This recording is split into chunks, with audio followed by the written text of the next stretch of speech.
Assalamu alaikum warahmatullahi wabarakatuh.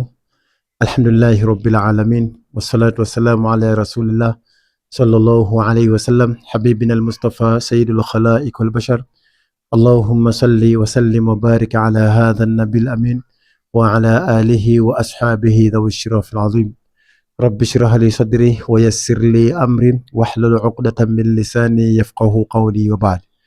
Watukufu wa Islam, baada kumshukuru Allah jalla jalaluhu na kuzitaka rehema na amani zimwendee bwana mtume Muhammad sallallahu alaihi wasallam, ikiwa bado tuendelea na silsila ya darasa zetu, tunamwomba Allah subhanahu wa ta'ala ajalie darasa hizi ziwe ni zenye kuleta manufaa katika umma huu wa Kiislamu, lakini pia tunamwomba Allah subhanahu wa ta'ala ajalie darasa hizi zilete tija katika ummati Muhammad sallallahu alaihi wasallam.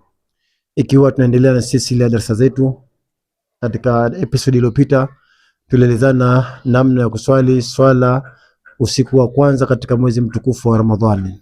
Insha Allah leo kwa uwezo wa Allah subhanahu wa ta'ala tutaelezea na nitafundisha namna ya kuswali swala ya usiku wa pili katika mwezi huu mtukufu wa Ramadhani.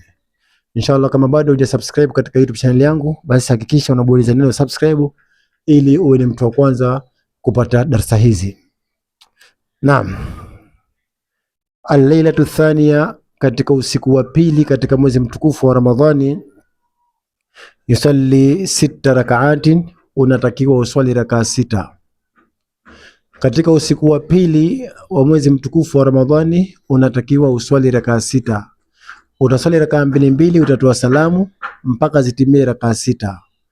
Kila rakaa mbili utanuia nawaitu usalli rak'ataini salatun lailatu thaniya min shahri Ramadhan. Nawaitu usalli rak'ataini salatun lailatu thaniya min shahri Ramadhan. Ukimaliza kutiania hii, kila baada ya rakaa mbili anasema yaqra'u fi kulli rak'ati bi ummil Qur'an marra.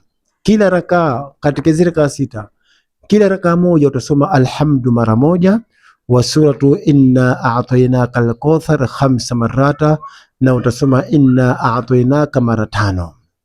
Kwa rakaa zote 6, kila rakaa moja utasoma alhamdu mara moja na inna a'tainaka al-kauthar mara 5.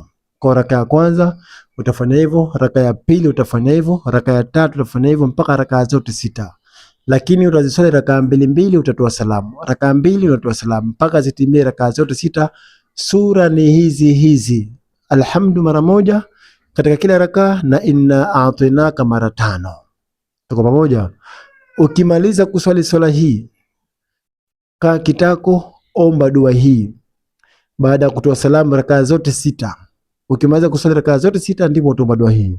Dua inasema Allahumma qarribni fihi ila mardhatika wajadnibni fihi sukhtaka wa naqamatika wafiqni fihi liqiraati ayatika birahmatika ya arhamar rahimin. Narudia, Allahumma qarribni fihi ila mardhatika wajadnibni fihi sukhtaka wa naqamatika wafiqni fihi liqiraati ayatika birahmatika ya arhamar rahimin. Narudia tena, Allahumma qarribni fihi ila mardhatika wajadnibni fihi sukhtaka wa naqamatika wafiqni fihi liqiraati ayatika birahmatika ya arhamar rahimin. Dua hii ukiisoma mara moja tu, basi Mwenyezi Mungu Subhanahu wa Ta'ala, ukimuomba dua yoyote kwa lugha ya Kiswahili baada ya kusoma dua hii, Allah atakujibu maombi yako. Kwa hii ni faida ambayo inapatikana katika swala hii na inapatikana katika dua hii. Kwa hizi zote ukiziswali, maana yake Allah anakujibu dua zako na funga zako anazikubali. Ikiwa hujaelewa, chukua namba yangu ya WhatsApp hapo, nitafute WhatsApp nikuunge katika grupu langu la WhatsApp. Nina grupu la WhatsApp nasomesha. Kwa kama hujaelewa, basi chukua namba yangu ya WhatsApp hapo ili nikuunge katika grupu langu la WhatsApp. Tumombe Allah tufanye pesi na tukutane katika vipindi vinavyokuja mbele. Wassalamu alaikum wa rahmatullahi